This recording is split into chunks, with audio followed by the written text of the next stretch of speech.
O conceito de desejo, da forma como ele é estruturado por Lacan, né, ele vai dizer que o desejo é uma falta, né? Ou seja, o desejo é essa sensação de falta que a gente tem mesmo quando a gente atinge nossos objetivos e os nossos propósitos. A gente chega lá e uau! Tá, mas nem é tão uau assim, certo? E eu costumo dizer que essa falta que o Lacan fala é a falta de dopamina. Né? Ou seja, é a diferença entre o cálculo de dopamina que o córtex pré-frontal faz quando ele planeja uma determinada situação e o que realmente a gente recebe na nossa via prosencefálica basal quando a gente atinge isso, certo? E essa perspectiva, né, ela é muito importante para a gente, né? Eu trabalho com isso todo o tempo na clínica, né? O que a gente trabalha muito no contexto clínico é um negócio chamado insatisfação. Né? Ou seja, nosso sistema nervoso central não foi criado para estar plenamente satisfeito. Ele foi criado para ter alguns momentinhos de satisfação, mas a maior parte do tempo ele foi desenhado para gerar problema. Por quê? Porque a gente vive num mundo onde resolver problema garante a nossa sobrevivência. Nós, seres humanos, vivemos num mundo onde... Isso foi selecionado biologicamente. Isso foi, de certa forma, selecionado biologicamente. Certo. Mas então, tipo assim, essa insatisfação, né, que nos motiva a andar para frente, né, na biologia... Às vezes cria depressão também. Cria depressão, mas isso entra em conflito, tipo, com... Isso, no meu entendimento, meio que gera uma incapacidade da gente atingir uma felicidade plena. Tipo... Porra, mas felicidade plena é pra estourar os cocos do Gaudério, né, cara? A gente tem que parar de procurar felicidade plena. A gente tem que procurar viver bem. Viver bem mesmo com os problemas. Viver bem mesmo quando você está sofrendo. Felicidade plena é os cocos. Mas então é impossível atingir a felicidade, porque ela não existe. Se você atingir um estado de excitação e de satisfação muito grande, teu cérebro vai desensibilizar para ele rapidamente. Ele não suporta isso. Certo? Por quê? Porque ele não depende de um estado emocional que não corresponda à dinâmica do sistema nervoso central. Quando você tem um estado de felicidade, o que você tem é um conjunto de neurônios ativos e se comunicando entre si. Se essa atividade é muito intensa e dura muito tempo, a tendência do neurônio é se autorregular. E como é que ele vai se autorregular? Ele vai diminuir os receptores para esse neurotransmissor. Dá para dizer que esse é um mecanismo de defesa do cérebro, não? É um mecanismo de autorregulação, né, cara? Ninguém consegue estar ativo por muito tempo, o tempo todo. Isso é biologicamente inadequado, né? Então ele vai regular. Então, por exemplo, é o paradigma da desensibilização para a droga, né, cara? A felicidade pode estar na cocaína ou na pornografia, certo? Mas com o tempo ela vai perdendo sentido, ela vai perdendo aquela sensação inicial e na intensidade que ela tem. Certo? O sistema nervoso é altamente impactado pelas experiências que ele vive. Então, tem uma história, eu não sei se é verídica, porque eu nunca usei, mas diz assim que a primeira dose, não tem experiência igual à primeira dose com heroína. Tem relatos que... A gente balança a cabeça e a galera pensa, isso aí. É verdade, eu concordo. Por quê? Porque dizem que a experiência é tão significativa que você não vai conseguir ter outra. Tão intensa, tão importante que você não vai conseguir ter outra igual. Ela já remodula todo o teu sistema nervoso central. Nem se eu fizer de novo daqui 10 anos. Olha, cara, eu não saberia te dizer com certeza. Pode ser que sim, né? Mas o que a gente ouve, e eu nem sei se isso é verdade. Sim, né? sim. Eu teria que experimentar umas 2 vezes para te afirmar. Mas isso, tipo assim, o cérebro, tipo, meio que te impede de ser feliz para que tu esteja buscando o quê? Assim, qual é o objetivo biológico do cérebro, tipo, não te deixar ser a feliz? Vida. Mas por quê? O que biologicamente a gente quer, assim? Tipo, Cara, qual o propósito? Então vamos primeiro entender qual é o propósito do cérebro, ou pelo menos, vamos entender um pouquinho qual é o propósito do córtex pré-frontal, porque a gente não tá falando, nesse caso a gente não tá falando de cérebro, a gente tá falando de cérebro humano. Ah, tá. Certo? E o que o cérebro humano tem de diferente dos outros cérebros, cara? Um córtex pré-frontal extremamente desenvolvido, o que eu costumo dizer que é uma camada de processamento adicional. certo? Então, de certa maneira, quando a gente está pensando em córtex pré-frontal, a gente está pensando numa estrutura que ela consegue processar mais informações e criar padrões de comportamentos mais elaborados, onde a relação custo-benefício seja mais adequada, né?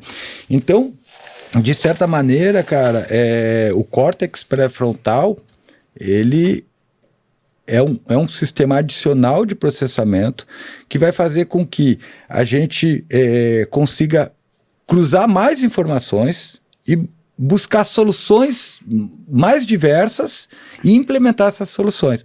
Eu gosto muito... Eu vou dar um exemplo. Meus alunos que estiverem me assistindo, me perdoem, eles já ouviram esse exemplo algumas vezes, mas eu gosto de contar muito uma história a respeito disso. Imagina a seguinte situação, velho. Imagina que você está caminhando numa rua e você encontrou um pitbull solto, certo? E daí, a primeira coisa que você tem é aquela gelada. O que é aquela gelada? A informação visual entrou pelo teu olho, ativou os teus receptores visuais, mandou essa informação pelo nervo óptico, ela passou pelo quiasma óptico, seguiu para o trato óptico, até chegar numa região que a gente chama tálamo, especificamente numa região que a gente chama de núcleo geniculado lateral do tálamo. Daí ele vai seguir dois caminhos. Um que ele vai para o sulco calcarino, né, que é a área visual primária, que é no lóbulo occipital, e outro que ele vai para uma região do córtex temporal que a gente chama de amígdala, né? Você já conhece bem a amígdala, já estão íntimos da amígdala, né? Esse caminho para a amígdala é mais rápido. A amígdala dá uma olhadinha naquilo e dá um valor para aquilo. É perigoso ou não é perigoso?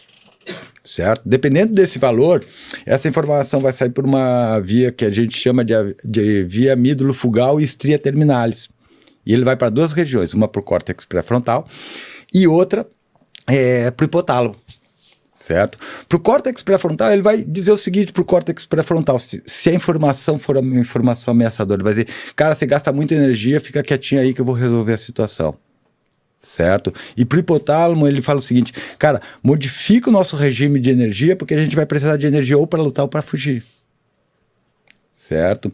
E daí o hipotálamo vai acionar um eixo, que a gente chama de hipotálamo adeno-hipofisário, né?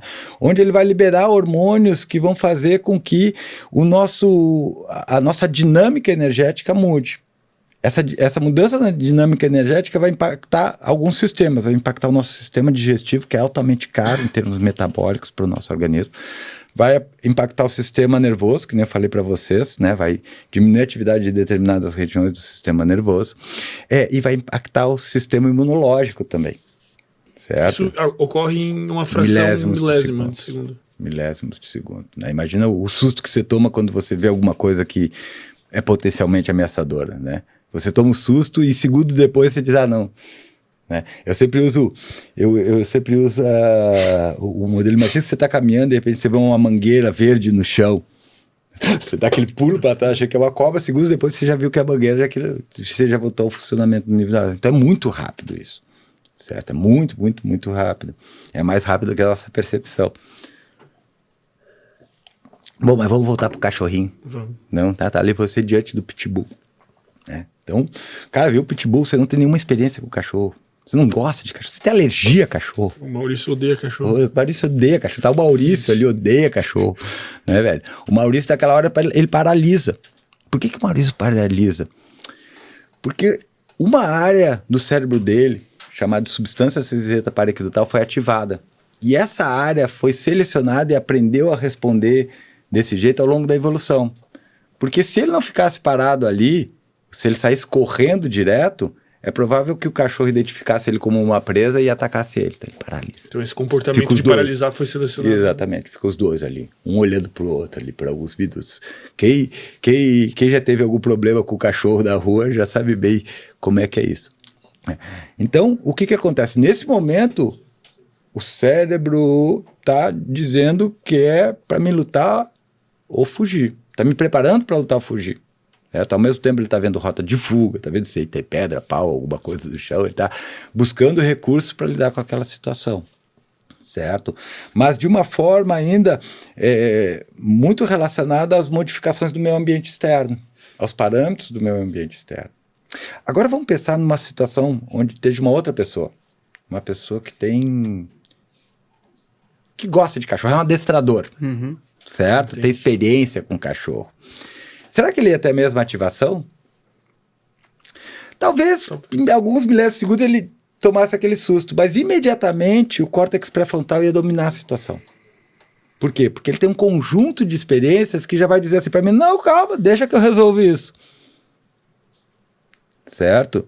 Então, como ele é adestrador, em vez de ele ficar paralisado, pensando para onde ele vai lutar ou fugir, ele vai usar uma série de conhecimentos episódicos que fizeram com que ele possa tomar uma decisão que não envolva nem lutar, nem fugir. Certo? Então ele se acalma, olha para o cachorro, olha para os sinais do cachorro, tenta alguma aproximação com aquele cachorro, tem uma postura de mais dominante, certo? Então Pensar ele algo racional para solucionar a situação. eu não gosto de falar o racional, ele consegue fazer o planejamento mais elaborado. Tá. Juntar mais informações, cruzar essas informações e produzir um comportamento onde a relação custo-benefício seja mais produtiva. Isso é o córtex pré-frontal. Tudo esse cálculo, essa inibição de tomar uma atitude imediata é o córtex. É o córtex pré-frontal, que nesse momento a atividade do córtex, pelo conjunto de conhecimento e da intimidade que ele tem com a situação, predominou sobre a atividade da amígdala. Gostou desse corte? Deixa o like e inscreva-se no canal. Tamo junto.